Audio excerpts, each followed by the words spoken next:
The short run aggregate supply curve. Short run aggregate supply. While the long run is an anchor and stays in place around the full employment real GDP output level or the natural rate of unemployment level, the short run aggregate supply curve is an upward sloping curve like this. It depends on really one thing we're going to focus on: the expected price level.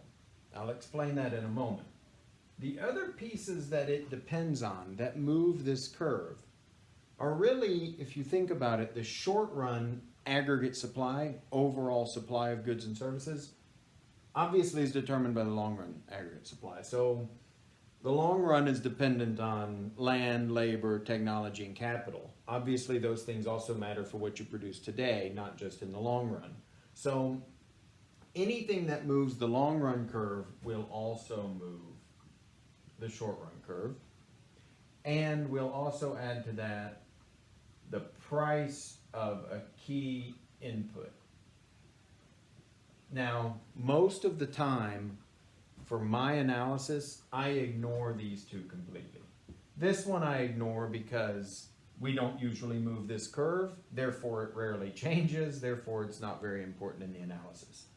This one is really only there to help you explain a few key points in US history or world history.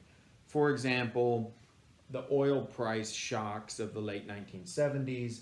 Oil, gasoline hits every industry, and therefore a change in that price would affect supply across the US.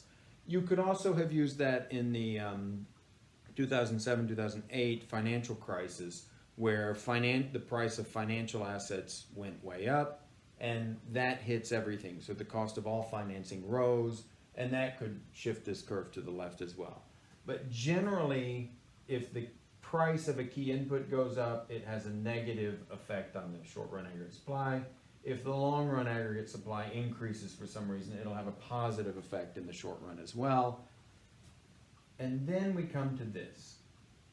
So most of the time, I write it like this. The short run aggregate supply depends on the expected price level, and it is a negative relationship. Let me explain why briefly.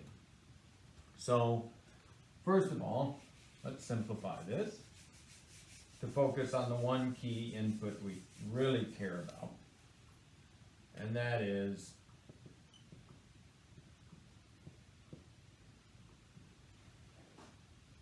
now, suppose the economy is in equilibrium here. This is the initial price level, this is the full employment output, and your initial starting point. Why would an expected price level change shift this curve? To start, imagine that all of the workers in the economy begin to expect higher price level in the future. Expect higher prices. All workers go to their companies and try to negotiate a higher salary for next year.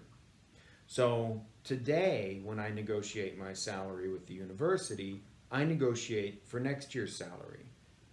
Therefore, my negotiation today depends on my expectations of prices and costs in a year from now. Therefore, today's output depends on my expectations of tomorrow's price level. Indeed, if I start to raise the contract price I charge at the university, it'll have a negative effect on the university because it raises the input costs. So all inputs are like that in your economy. Every company, every worker, if they're watching the news and begin to expect future inflation, they begin to negotiate for higher salaries now or in their next round of negotiations. So as the economies and the agents in the economy expect higher prices, they expect it in the future, this curve will shift back to the left. Okay?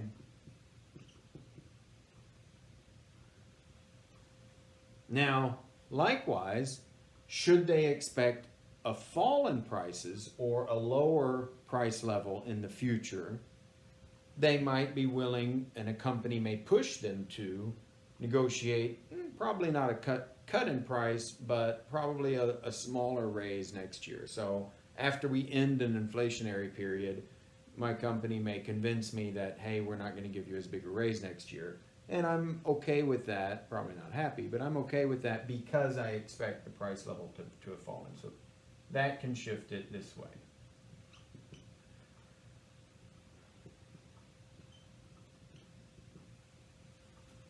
So I tend to do my analysis with the short run aggregate supply basically shifting around based on price expectations and the expected price level expectations.